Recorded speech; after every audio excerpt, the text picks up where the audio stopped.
የመንግስት ሰራተኞች ዝቅተኛ የደሞዝ ወለልን በተመለከተም በተደጋጋሚ በጉዳዩ ላይ ኢሰመኮም ሆነ የሚመለከታቸው አካላት ሐሳብ እየሰጡበት ይገኛሉ። ለመሆኑ የሰራተኞች ዝቅተኛ የደሞዝ ወለል ይወሰናል ወይ? ምንስ ሂደቶች ላይ ደርሷል?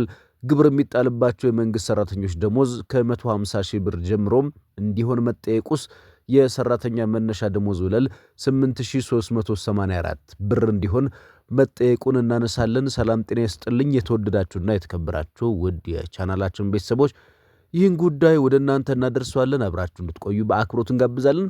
ወደ ጉዳዩ አልፈናል። የሰራተኛ መነሻ የደሞዝ ወለል ከፍተኛ ግብር የሚጣልባቸው የመንግስት ሰራተኞች ደሞዝ ከ150 ሺህ ብር ጀምሮ እንዲሆን ተጠየቀ። የሰራተኞች የመነሻ የወለል ደሞዝ 8384 ብር እንዲሆን ተጠይቋል። መንግስት መነሻ ወለል ከ1200 እስከ 2200 ብር በሚል ረቂቅ አዋጅ አቅርበዋል። ወርሃዊ ደሞዛቸው እስከ 8384 ብር የሆነ ሰራተኞች ከግብር ነፃ እንዲሆን የኢትዮጵያ ሰራተኞች ማህበራት ኮንፌዴሬሽን ኢሰመኮ ለመንግስት ጥያቄ ማቅረቡን ገልጿል። የኢሰመኮ ፕሬዝዳንት አቶ ካሳሁን ፎሎ ለሪፖርተር እንዳሉት ወርሃዊ ደሞዛቸው እስከ 8384 ብር የሆነ ተቀጣሪ ሰራተኞች ከግብር ነፃ እንዲደረጉ ለመንግስት ጥያቄ አቅርበዋል። የገንዘብ ሚኒስቴር ላለፉት 9 ዓመታት በስራ ላይ ቆይቷል የተባለውን የገቢ ግብር አዋጅ 979/2008ን ለማሻሻል ጉዳዩ ይመለከታቸዋል ከተባሉ ከባለድርሻ አካላት ጋር ውይይት ማድረጉን ተናግረዋል።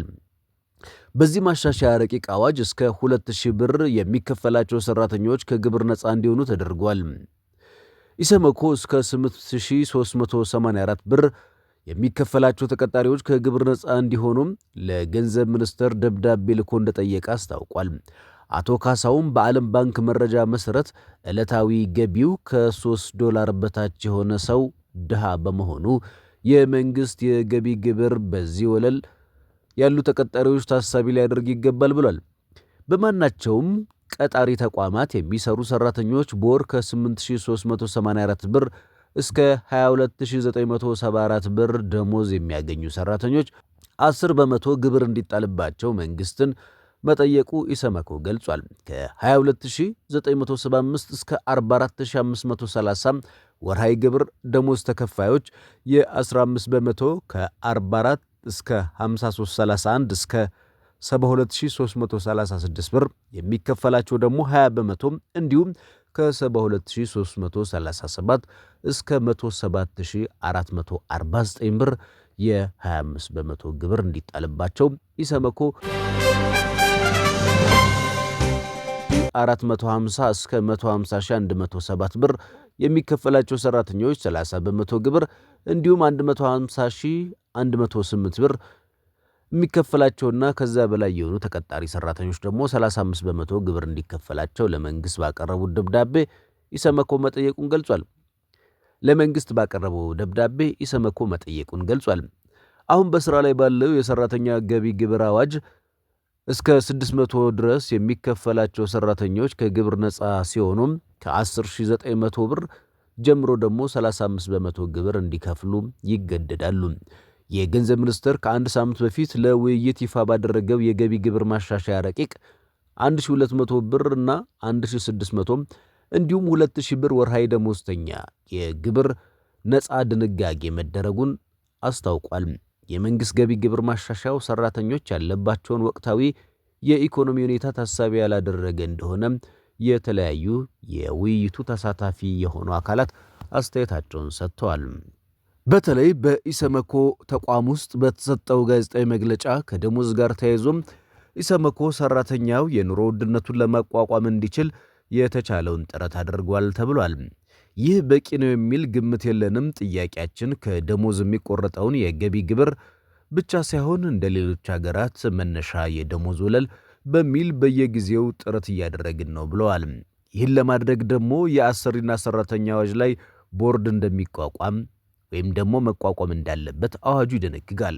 ከዚህ አንጻር ቦርዱ እንዲቋቋም ጥረት እያደረግን ነው። የቦርዱ መቋቋሚያ ደንብ ቀርቧል። ይህ ጥያቄ ከተነሳ ረጅም ጊዜ ያስቆጥሯል። ዝቅተኛ የደሞዝ ወለል ሰራተኞች እፎይታን የሚሰጣቸው ሲሆን ምክንያቱም የመደራደር አቅም የሌላቸው ሰራተኞች ተደራድሮ ለመቀጠር እድሉ ላልተመቻቸላቸው ሰራተኞች አንዱና ዋነኛው መፍትሄ ነው ብለዋል።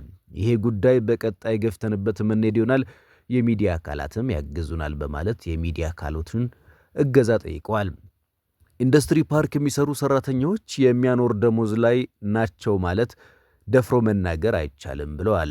ይህ ጉዳይ በቀጣይ ከስራና ክህሎት ሚኒስቴር ጋር ቋሚ አጀንዳ አድርገን የምንወያይበት ይሆናል። የግሉ ሰራተኛን በተመለከተ የደሞዝ ጉዳይ በተመለከተ በአሰሪና ሰራተኛ ሕግ መሰረት የተቀመጠ አርቲክል አለ። በዛ መሰረት ቦርድ የማቋቋም ስራ ይሰራል። ይህን ስራ የሚሰራው አንድ መስሪያ ቤት ብቻ ሳይሆን የአሰሪና ሰራተኛ የሶስቱ ስምምነት ስለሚጠየቅ ጉዳዩ ረጅም ጊዜ የሚነሳና ጥያቄዎችን በመጠየቅ ላይ መሆናችን እንዲታወቅ እንፈልጋለን ብለዋል። በዋናነት የስራና ክህሎት ሚኒስቴር በሰብሳቢነት የአሰሪና ሰራተኛ ጉዳይ ስለሆነ ቦርዱ ተነጋግሮ የዛኛውን ቦርድ ማቋቋሚያ የዝቅተኛ ደሞዝ ወለል የመቋቋሚያ ደንብ ላይ ውይይት ሶስቱም ወገኖች ተስማምተውበት ሲመጣም ሚኒስትሮች ምክር ቤት ይካሄዳል። ይህም ደግሞ ሚኒስትሮች ምክር ቤት ደንብ ያወጣል ተብሎም ይጠበቃል። ደንቡ ከወጣ በኋላ ነው ቦርዱ ሲቋቋም የግልና የመንግስት ሰራተኞች የልማት ድርጅት ተቋማት ስር የሚሰሩ ሰራተኞች ጉዳይ ሊወሰን የሚችለው ቦርዱ ነው። ይህንን ሊያደርግ የሚችለው ቦርዱ በሀገራችን ብቻ ሳይሆን በበርካታ ሀገሮች ያሉ ሁኔታዎችን ይወስዳል። አጠቃላይ የገንዘብ የመግዛት አቅምና አሁን ያለው የደሞዝ ደረጃ በተለያየ መንገድ ጥናት አድርጎ ቦርዱ ጥያቄ የሚያቀርበው አጠቃላይ የገንዘብ የመግዛት አቅምና አሁን ያለው ደረጃ በተለያየ መንገድ ጥናት አድርጎ ቦርዱ ጥያቄ የሚያቀርበው ያኔ ነው። አንደኛው ቦርዱ መቋቋም አለበት። ቦርዱ ከተቋቋመ በኋላም የሚመለከታቸው አካላትን የማነጋገር ጥናት የመስራት ስራ ይኖራል። ዝቅተኛ የደሞዝ ወለል የመወሰን ስራ ይሰራል። ለመንግስት ቀርቦ ሲቀበለው ይሰራል። ስራው በእንቅስቃሴ ላይ መሆኑን ማሳወቅ እንወዳለን። ዝቅተኛ የደሞዝ ወለል የመወሰን ስራ ይሰራል። ቦርድ የማቋቋም ስራ ራሱን የቻለ ስራ ስለሆነ መንግስትም አሰሪና ሰራተኛም በጋራ እየሰራንበት እንገኛለን። በቅርቡ ቦርድ ከተቋቋመ በኋላ አሰሪና ሰራተኛ ጋር በመነጋገር ዝቅተኛ የደሞዝ ወለል ይወሰናል በማለት የተቋሙ አመራሮች በተቋሙ ውስጥ ኢሰመኮ ወይም ደግሞ በመስሪያ ቤታቸው ውስጥ መግለጫ ሰጥተዋል። በመግለጫው ላይ የሚዲያ አካላት ጥያቄ ያቀረቡ ሲሆን በኢንዱስትሪ ፓርክ ውስጥ የሚሰሩ ሰራተኞች የደሞዝ ሁኔታ እንዲሁም ደግሞ የሚያኖር ነው አይደለም የሚለው ጉዳይ ሳይሆን ደሞዛቸው ዝቅተኛ የደሞዝ ወለል በሚወሰንበት ጊዜ ተጠቃሚ እንደሚሆኑና መብታቸውና የኑሮ ደረጃቸው ከፍ እንደሚል ተናግረዋል። ዜና ፕላስ አዳዲስ መረጃዎችን ይዘን እንመጣለን። ስለነበረን ጊዜ እጅግ አድርገን እናመሰግናለን።